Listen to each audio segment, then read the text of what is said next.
Hi, welcome back. So we are at the outline to discuss the subject of creating an array from an existing data. Like say, for example, we want to create a new array from section of this array. So basically I could create an array called B, and this B is going to be actually a subsection from A, from the 3rd to the 8th index. Print the B here, and the result as you expect. Let us say I would have like say 2-dimensional array now. Basically I could reach to NumPy module.vStack. This is the function. It asks you to pass the arrays that you would like to stack. So I have to tuple them with A1 and A2.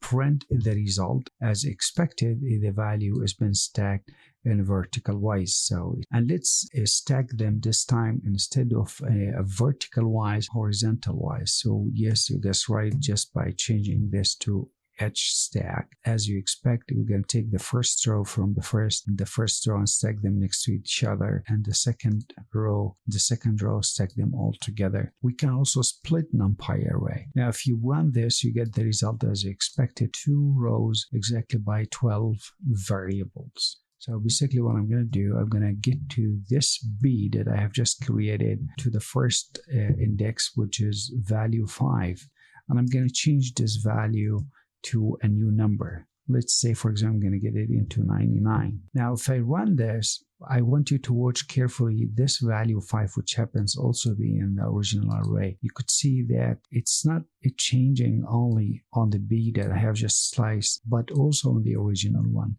That's why maybe you need to consider why you're doing any change in the sliced, it will also affect the original one. However, if from the very beginning convert or to make a copy of A, for example, C is equal A copy, and then I did the operation of B, or the slice from B to be on C, not on the original one, then you want to get that to be changed also on the original. Now next actually we're going to discuss about is just basic array operations. Now if you would have the data plus ones, for example, I got this vector of 1 and 2, and these are the ones, and if I would to do say summation, for example, it's going to take every entry in each row and just sum them together. And if you do other operations just like subtraction, for example, you take the first entry and subtract from the second entry, and so on and so forth. Multiplication does the same. Division also just does exactly the same. Let's say, for example, I would like to take a